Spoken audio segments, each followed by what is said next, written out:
I have with me, of course, my two co-hosts, Rachel and Justin. Nice to see you both again. Hey You guys. too, Dave. Yep. Looking good. Thanks. And so today, don't get started already. Today we're going to have our first guest on our show. It's very, very exciting for all of us. Her name is Danielle Miele. Am I right? You're right. Thank you very much. I always like to back that up.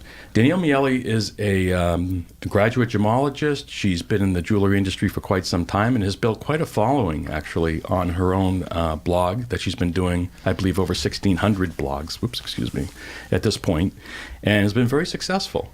And we're very excited to have her here. So if we could bring her in. She's visiting us via Skype from, is it Virginia, I understand? No, Nashville. Oh, Nashville. I'm sorry.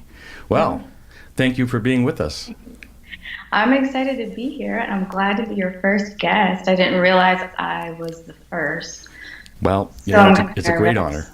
honor for you. First is always the best. There you go. Yay, thank you. Yeah.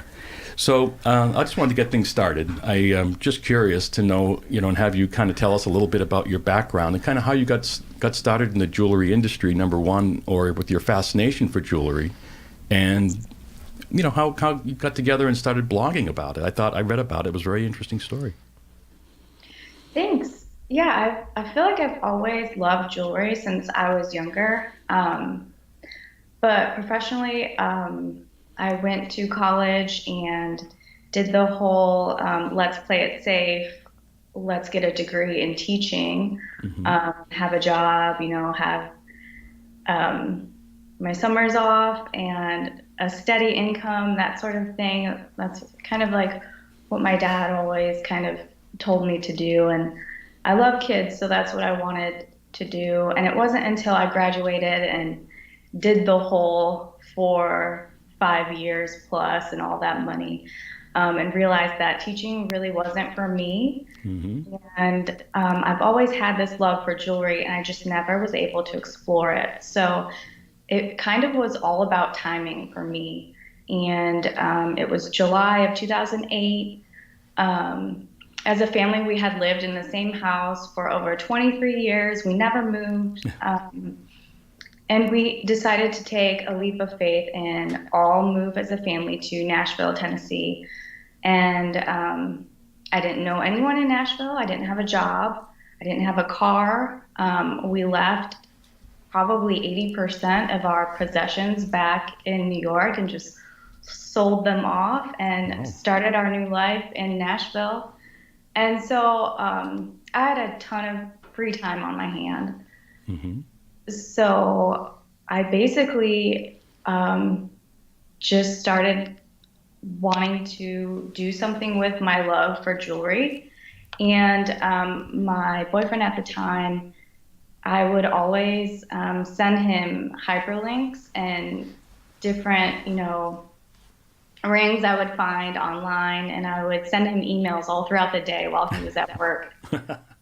And when we would finally get to talk at the end of the day, I would be like, did you look at that really cool ring I sent you in your email? And he would just be like, no, I'm really busy at work. Like, I can't deal with this. So you needed an audience for your passion, sounds to me. He basically was like, you need to connect with other people that loves jewelry as well. So you should start a blog, and I can help you start one. You just have to come up with a name and all that stuff, and I'll get you started. And so that's how Gem Gossip was born. And I started out really slow, just kind of like thinking of topics that I would want to learn about, because at that time I was still very much a beginner, very much a rookie. And I wanted to just kind of pick topics like, Victorian jewelry, for example, and I would read about it online or, buy a book and read it. And then my assignment to myself, having that teacher background in me, my assignment was to write a blog post about whatever topic I just learned about. So that's kind of how my blog began. Wow. Now, what year was this that you started this? It was in July of 2008. So blogging was still very new. There was maybe like a handful of fashion blogs that kind of just were taking off and doing really well. So I kind of looked at that for inspiration sometimes and, how are they setting up their blog posts? Do pictures come first and then text or text and Yep. pictures? Like, I was just, everything was new to me and I just kind of went along with it and trial and error and that sort of thing. And and also in the process, you became a graduate gemologist. So excuse me, I assumed that as you're going through it, you realized that there's a lot involved in jewelry, and you probably realized that you had to, get a decent education. That you found out about GIA and became a graduate gemologist. Yeah, that was actually, I would say a year into having my blog. I was contacted by a local antique jewelry shop, Hmm. and they needed a website built for them. So I was totally into taking on that job for them, and I started out, taking some jewelry home with me every other weekend and taking pictures of the jewelry. And that's when my love for photography really kind of added to everything. Yeah, And in fact, we have a few of your photographs, which we'll be showing in the next segment. Some of the different collections of jewelry that you've collected over the years. So I'm going to bring my fellow panelists in here for the interview. So go ahead. Do you have some questions you'd like to ask, Danielle? Which GIA did you study at? I did it online. And then I went to Carlsbad for all of my lab classes. Got And yeah, okay. My yeah, my wife I is do it. taking the correspondence course right now too, and she loves it. Yeah, distance education. That's what it's called. I always forget that word. But it was the best decision I ever made, and I'm absolutely obsessed with the Carlsbad campus and everyone there, and I love it. I think the most emails that I get from people actually are potential students that want to go to GIA, and they find that they don't have enough information out on the World Wide Web about what it's like to be a student there, and they have so many questions about the courses. And I'm always the first person to take a lot of time to make sure to respond to those emails. Those are my favorite emails, and I have several blog posts about my experiences there. So I'm Yeah, it's a excited. great organization. How Yeah, long did it take you? it took me 3.5 years. Wow. There was a lot of in between. I took the diamonds course first, and I just flew through that. I was so excited about it, and I just absorbed that information like a sponge. And then right around that time, I had a breakup and then a move, and then like, things in life happen, so you put things on the back burner. But it took me 3.5 years. The colored stones took me the longest for some reason.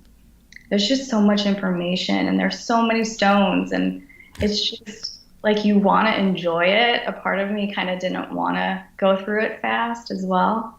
Right, right. I miss it today. Yeah, my wife's in the Colored Stones program right now, and she's definitely saying the same thing. I mean, I used to teach at GIA, so that was the hardest for my students.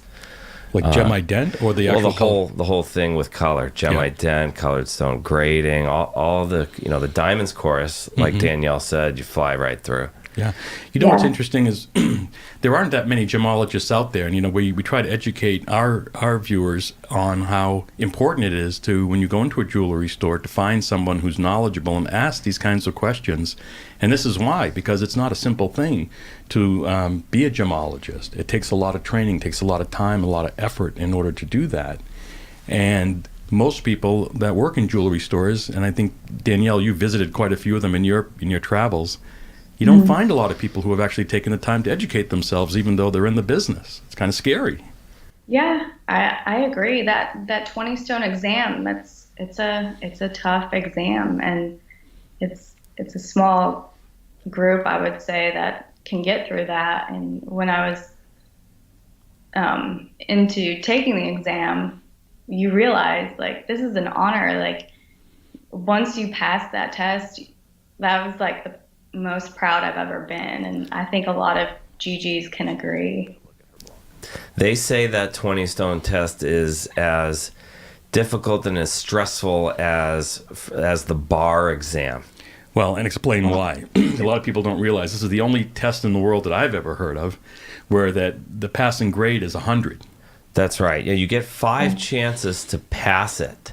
But so if I know. That so puts more pressure on you because now you know how to. Very stressful. And as a teacher, I'll never forget, I had one student that didn't make it. Uh-oh. And it was awful. So what happens if you don't? Do you have to start all over again? Or do you want to know what happened in this case? It was pretty... It's like a worst case scenario. It was. He was so upset. His parents sent him from overseas. I think he was from Pakistan. Yeah. And his parents sent him with every last penny they had to come over here. Oh, no. And day 5, he didn't pass. This is the only thing that's, as was in my, teaching there, it was kind of a bad experience, was I had to let him know that he didn't pass on his 5th day. Wow. And essentially, he didn't leave the class, and eventually they just had to call security. Oh, boy. It was pretty rough. So it's a stressful...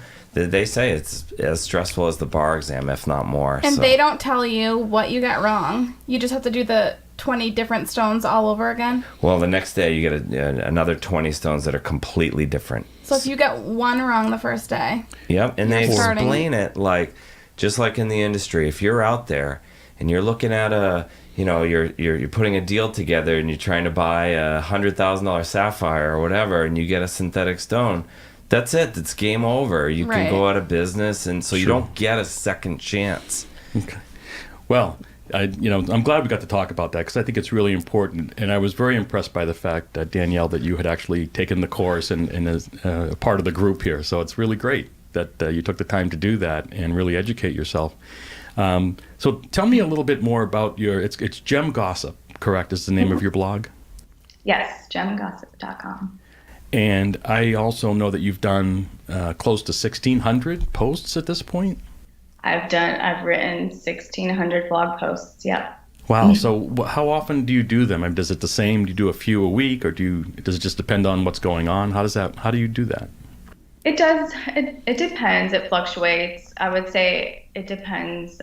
Also with travel and that sort of thing. My main goal is to do Monday through Friday. Mm-hmm. But it is really tough. And most recently, I've decided to take on a few, some help with creating content because I really do want to produce content Monday through Friday on the blog. That means a fresh blog post every day at 6 a.m. my time. So wow. I've hired 2 new people to create some content. One to do celebrity red carpet stuff, just because I know how popular that is. People really love to know what jewelry the celebrities are wearing. And for me, that's super exciting. I love that too, but putting together those blog posts is long and dreadful. So well, at the moment, I'm sorry, Danielle, just so you know, at the moment we're putting up on the screen, you're live, we're showing your Facebook. No. I'm sorry, no, the website homepage, I assume, correct? Yeah.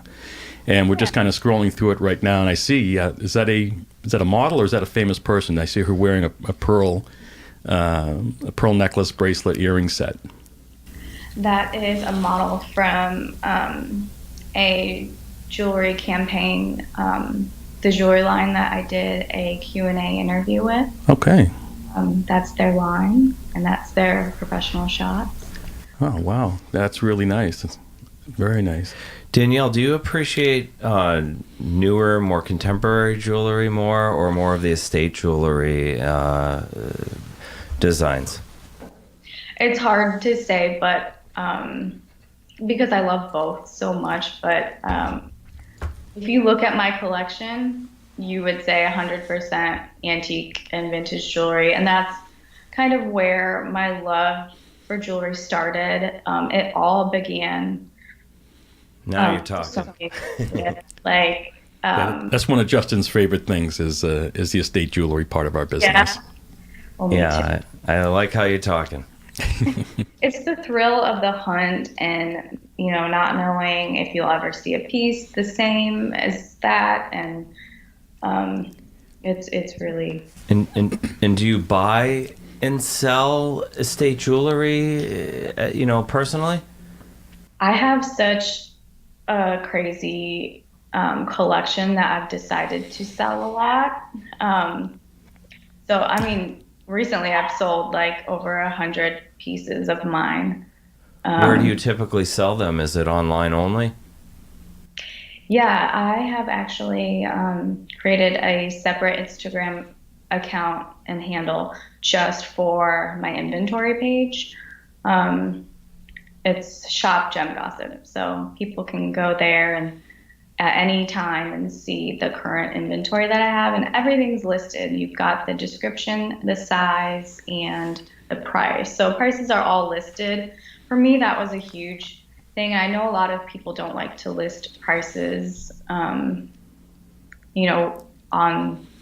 Instagram or Facebook or things like that. But for me, that's what I like to look for when I'm searching. And so I do things from my perspective and, what would I like? What would I want? So that's kind of how I decided to do that. Sure. Put yourself in the shopper's shoes. So what we're going to do is we're coming to the end of this segment.